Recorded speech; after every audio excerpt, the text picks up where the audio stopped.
Ofron 20.000 euro për këdo që nis aty një jetë të re.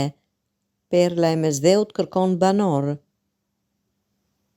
Sardenja, një nga perlat e Mesdheut dhe destinacion i njohur turistik, po përballet me një krizë serioze demografike pas largimit të popullsisë dhe rënies së natalitetit.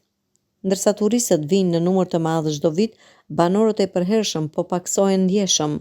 Aktualisht ishulli ka rreth 1.57 milion banor, një rënje krahasuar me 1.64 milion që kishte 3 dekada më parë. Pjesa më e madhe e popullsisë është përqendruar në qytetet e mëdha, ndërsa fshatrat e vegjël po shuhen me shpejtësi. Një shembull domethënës është fshati Baradili, më i vogël në ishull, ku jetojnë vetëm 76 banor dhe fëmia i fundit ka lindur 10 vite më parë. Shkolla fillore është mbyllur prej dekadash dhe shërbimet bazë ndodhen 10 kilometra larg. Për të ringjallur ishullin, qeveria qendrore në Rom ka ndërmarrë masa, duke ofruar madje edhe para për ata që do të zhvendoseshin aty për të nisur një jetë të re, qofshin emigrant apo shtetas italian. Për të ndaluar shpopullimin, autoritetet lokale po ofrojnë stimuj financiar të konsiderueshëm.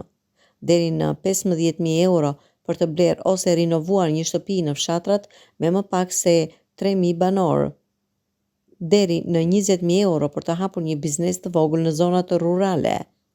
600 euro në muaj për fëmijën e parë dhe 400 euro për çdo fëmijë tjetër deri në moshën 5 vjeç. Bashkitë të caktuara ofrojnë edhe bonuse shtesë, si për shembull Baradili, që jep edhe 10.000 euro ekstra. Olalai, një fshat tjetër i njohur në Sardenjë, ofron shtëpi për vetëm 1 euro. Megjithse stimujt janë tërheqës, rezultatet janë të kufizuara.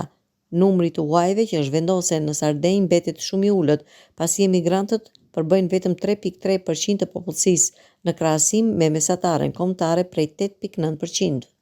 Një nga arsyet kryesore është infrastruktura e dobët në zonat rurale dhe mungesa e perspektivës për të rinjt. Sardenja gjithashtu ka normën më të ulët të lindshmërisë në Itali, vetëm 0.91 fëmijë për grua, shumë poshtë nivelit të nevojshëm për të ruajtur qëndrueshmërinë e popullsisë.